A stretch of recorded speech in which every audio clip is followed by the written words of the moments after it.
또 다른 혁신이라는 말이 있습니다. 낡고 오래된 것을 고치고 고쳐서 전혀 새로운 것으로, 아주 새로운 것으로 만드는 것, 그것이 혁신이라고 하는 뜻입니다. 기독교 역사에서 종교개혁이라고 하는 대변혁이 일어난 지가 벌써 500년이라고 하는 시간이 지난 시점입니다. 504주년을 맞이한 종교개혁 주일, 우리는 이제 그간 믿어온 믿음으로, 그간 보아온 말씀으로, 그간 주와 함께 동행해 온 삶으로 개혁을 넘어서 혁신으로 가야 할 때가 아닌가 싶습니다. 왜 그렇습니까? 성경은 우리에게 계획을 말씀하고 있고 혁신을 말씀하고 있기 때문입니다. 우리의 낡고 오래된 상태로 그대로 내버려 두지 않았습니다. 우리를 바꾸어 주셔서요, 우리를 새롭게 하셨습니다. 성경 말씀합니다. 새 것이다, 새 피조물이다, 새 사람이라고 말씀을 하고 있습니다. 여러분, 삶 속에서 이 단어를 한번 묵상해 보십시오. 나는 새 것이야, 나는 새 피조물이야, 나는 새 사람이야 라고 하는 이 단어만이라도 한번 묵상해 보십시오. 새 것, 새 피조물, 새 사람이라고 하는 것을 단 한 단어로 한다면 성경은 말씀하고 있습니다. 그리스도인이라고 말씀을 하고 있습니다. 그러므로 그리스도인이란 옛날의 상태로 있는 자들을 의미하지 않습니다. 새롭게 되었다는 겁니다.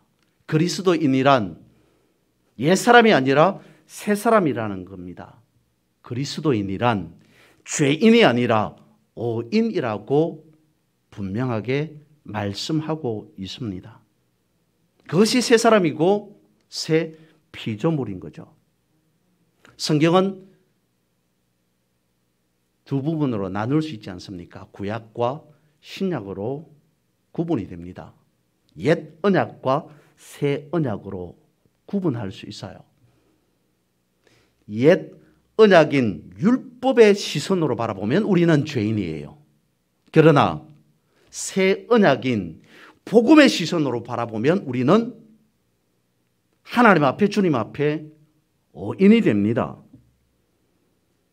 마태복음 13장 43절은 말씀을 하고 있습니다. 그때의 의인들은 자기 아버지 나라에서 해와 같이 빛나리라.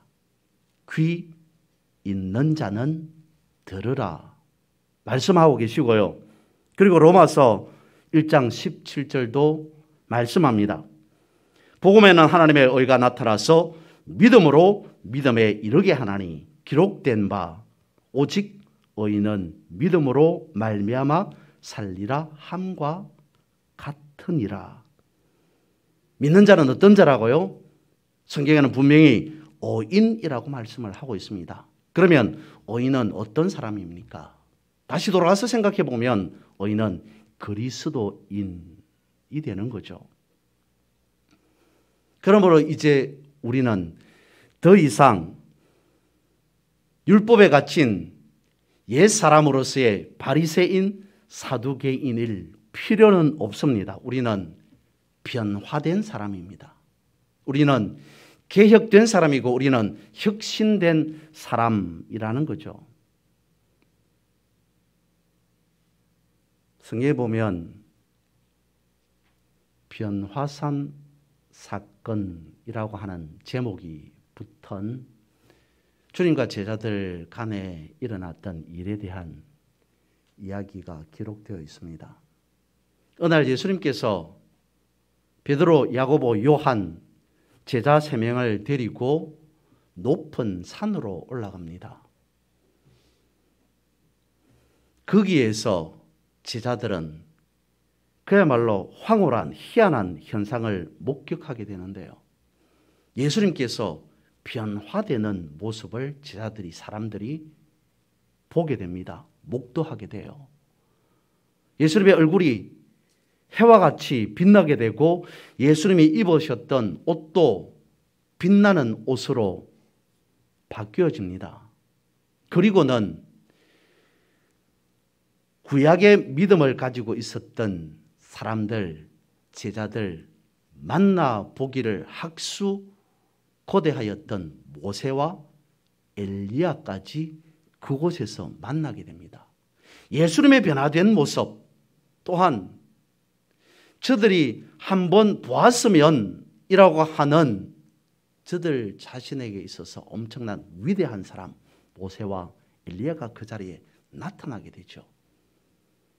이 광경, 이 현상을 바라보고 제자들은 주님 앞에 그렇게 말합니다. 주님, 이제 우리는 여기에서 살았으면 좋겠습니다. 이제 저 밑으로 내려가서 이상한 사람들과 어울리지 않고 이 거룩한 곳에서, 이 거룩한 장소에서 집을 짓고 건물을 지어서 주님과 함께 살았으면 좋겠습니다. 그러자 또다시 이상한 현상이 일어나게 됩니다.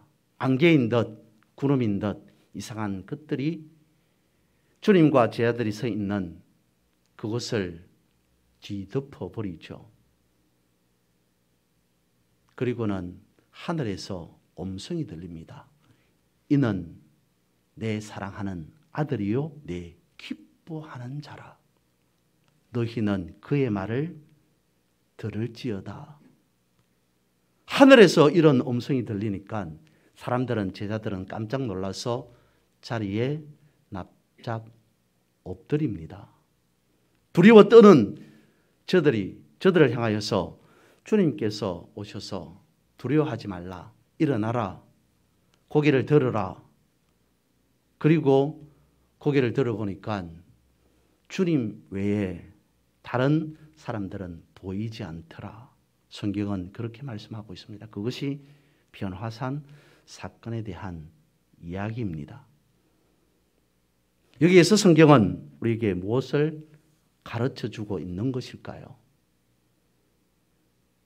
예수님은 제자들을 데리고 와서 저들에게 보여주고 싶었던 것은 무엇이었을까요? 해같이 빛나는 주님의 얼굴, 밝은 빛으로 빛나는 새하얀 주님의 옷, 모습, 저들이 그렇게 위대하게 바라보고 믿음의 선진이라고 생각하는 모세와 엘리야를 바라보게 하는 것 무엇이었겠습니까? 성경을 말씀을 보면 그 뒤에 주님께서 제자들을 그 모습을 목도한 제자들에게 이렇게 말씀을 하고 있습니다. 죽은 자가 다시 살아나기 전에는 너희들이 경험하였던 것 아무에게도 발설하지 말아라 라고 말씀을 하고 있습니다. 높은 산에서 변화산에서 주님이 제자들에게 보여주고 싶었던 것은 해같이 빛나는 얼굴도 새하얗게 빛나는 옷 매무새도 아니었을 겁니다. 무엇이었을까요? 짧게 말씀을 드리면 그리스도를 보여주고 싶었던 겁니다.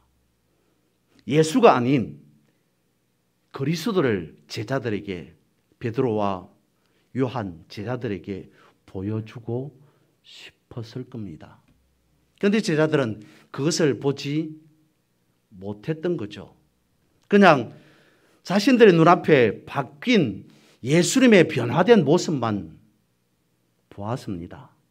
그래서 여기가 좋사오니 라고 하는 말을 할 수밖에 없었던 것 같아요. 여러분, 오늘 우리들은 어떻습니까?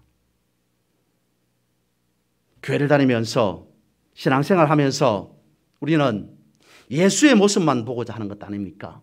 우리의 외형적인 외모적인 어떤 복만 받으려고 하고 있지는 않습니까? 다시 말씀을 드립니다.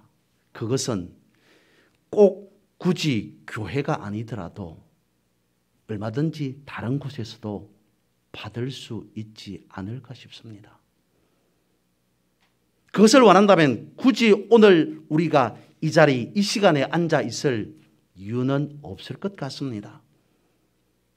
물질적인 축복을 원한다면 내가 열심히 이 시간에 이 자리에 있지 아니하고 노력하고 땀 흘려서 일하면 그런 축복은 충분하지 않을까 싶습니다. 굳이 교회가 아니더라도 그런 복만을 원한다면 다른 곳에 가서라도 충분하지가 않을까 싶습니다. 흔히들 그렇게 이야기를 하죠. 지성이면 감천이라고 말입니다. 오늘 우리가 이 자리 이곳에 앉아 있는 것은 예수님의 변화된 외형적인 모습만을 바라보고 하는 것 아닙니다.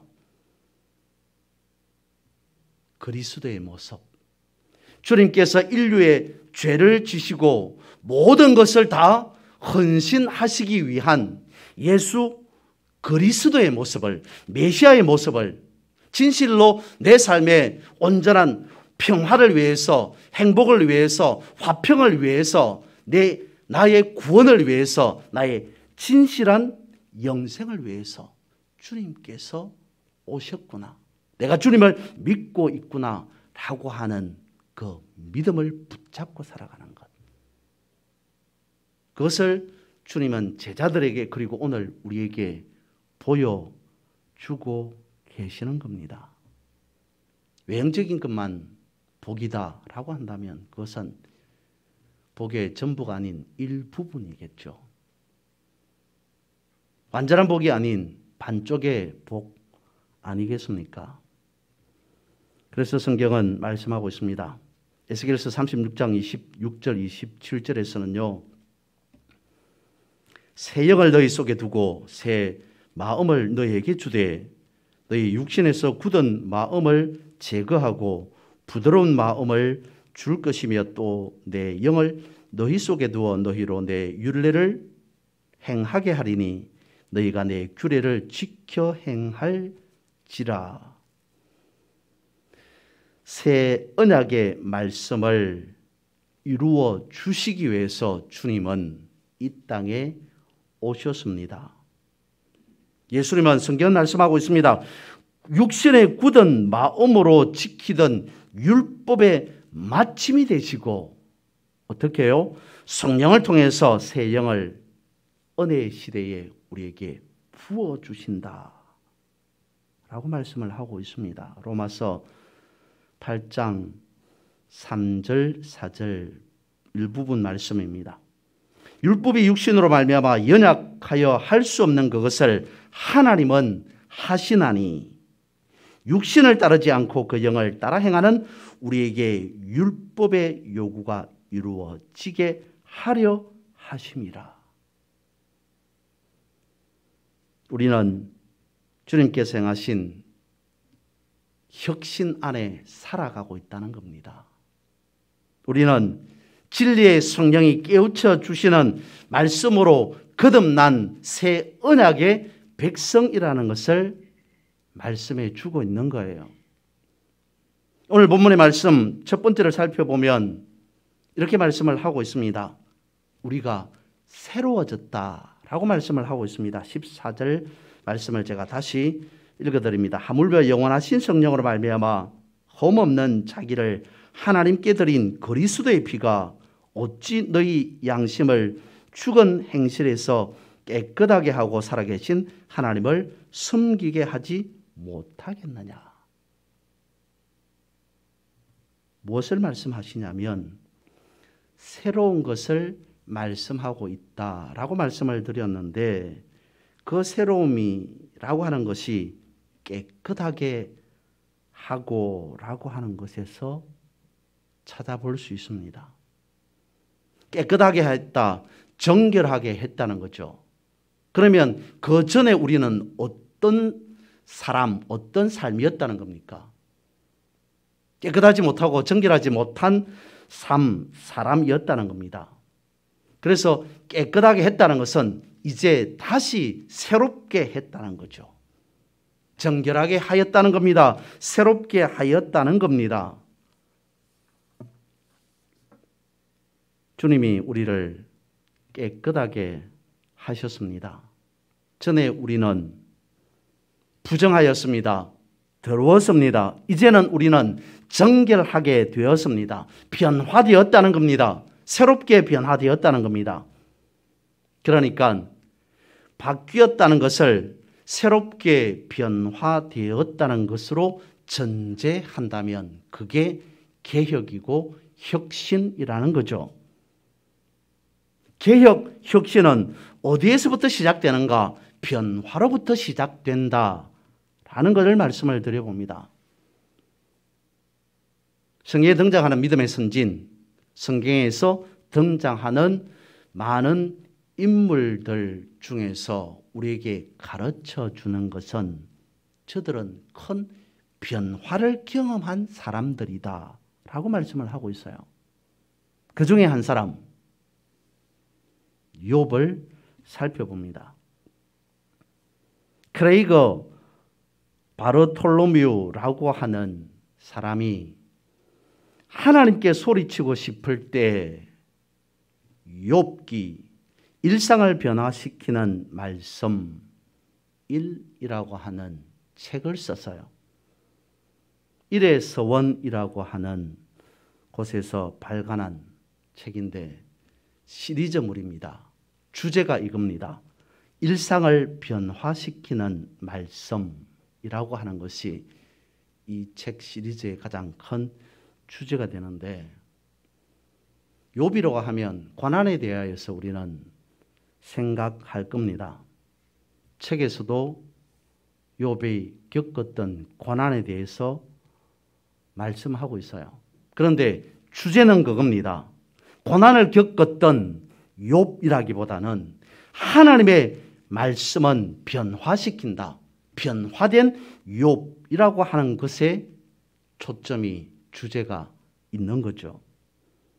그러면서 이 책 서평에 다음과 같이 말하고 있습니다. 이 책은 욥기에 대한 짧지만 강력하고도 깊이 있는 개론서이다. 욥기의 내용과 문맥과 주제를 정리해서 독자가 한눈에 볼 수 있도록 제시한다. 욥기를 읽으며 누구든 의구심을 가질 수 있었던 부분을 지나치지 않고 세심한 태도로 해설해 준다. 특히 욥이 고난을 겪으며 변화되는 과정, 융의 심리학을 빌려 욥기를 해설한 부분, 기르케고르가 욥기를 받아들인 방법, 욥과 같은 고난을 당했지만 그로 인해 하나님의 섭리를 깨달으며 영적인 지평을 넓혔던 그리스도인들의 사례에서 독자는 욥기를 자신의 일상생활에 적용하고 새로운 삶을 살아가기 위한 통찰력을 얻을 수 있다라고 서평하고 있습니다.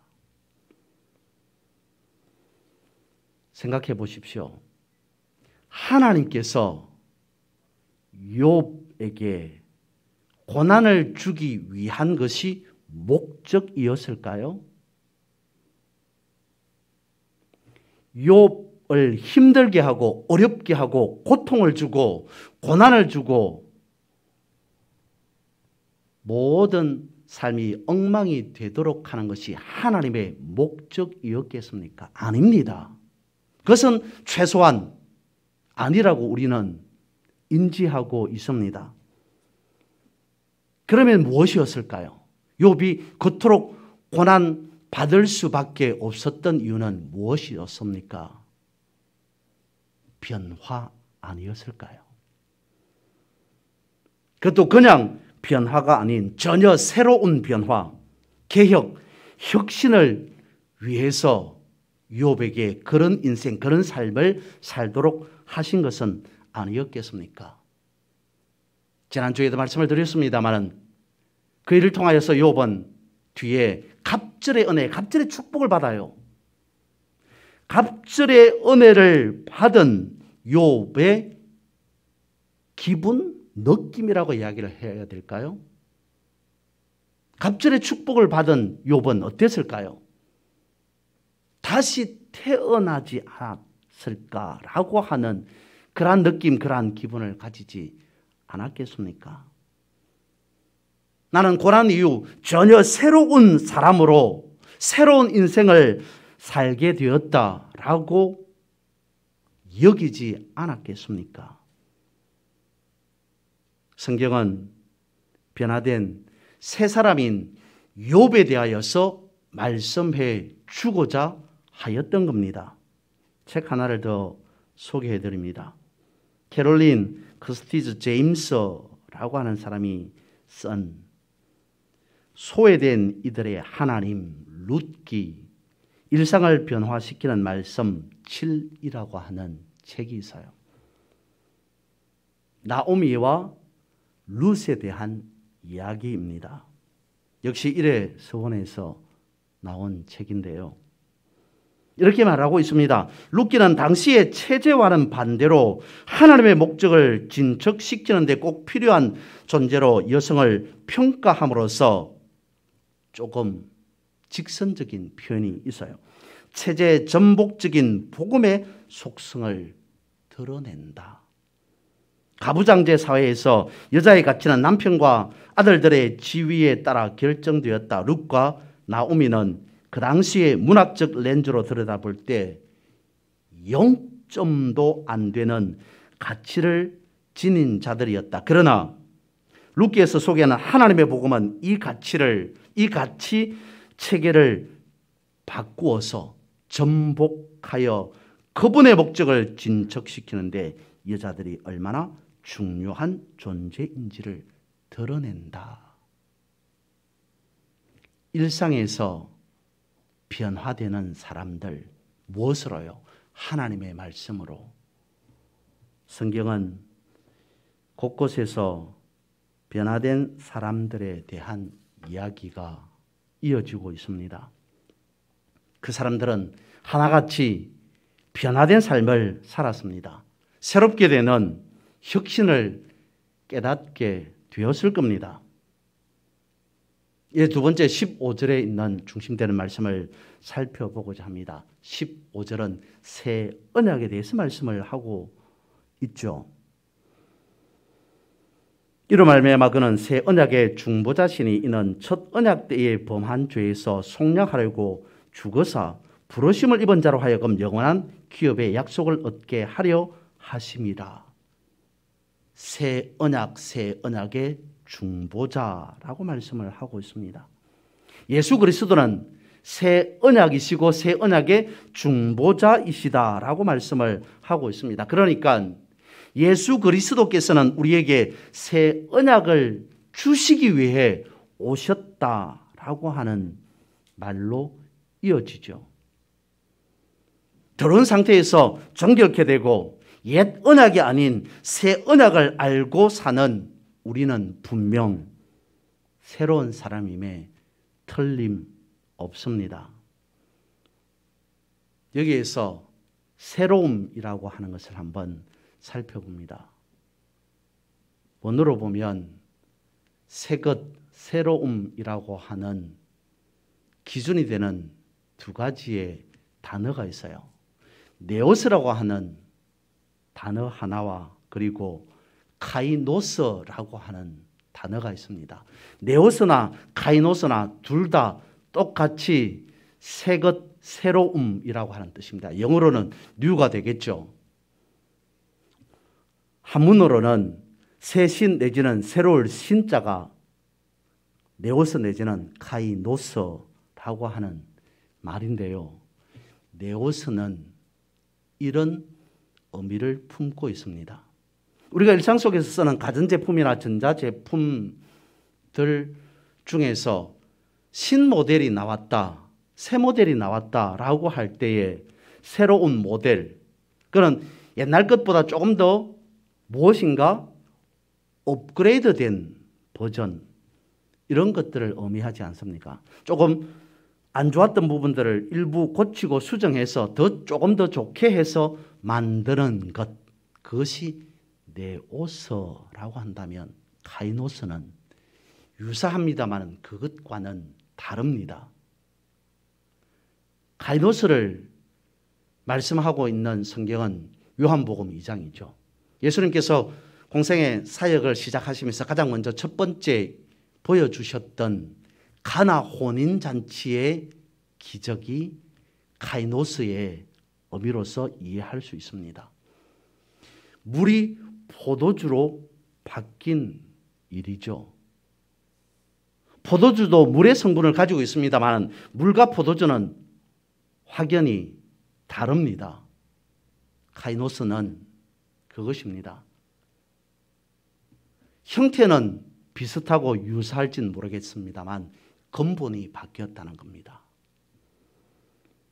지금까지 없었는데 마치 완전히 새롭게 창조되는 것 같이 이루어지는 것, 바뀌는 것, 그것이 카이노스입니다. 굳이 말한다면 가전제품이나 전자제품이나 혹은 자동차 같은 것들이 풀 체인지가 되었다, 완전히 바뀌었다 라고 하는 것이 카이노스라는 겁니다. 네오스는 개혁이라면 카이노스는 혁신, 탈바꿈이라고 하는 의미에 더 가까울 겁니다. 그러니까 카이노스의 새로움이라고 하는 것은 이전의 모습은 없어지고 완전히 근본이 본질이 달라진 변화라고 하는 것이 카이노스적인 새로움이라는 거죠. 우리의 신분이 바뀌었다는 겁니다.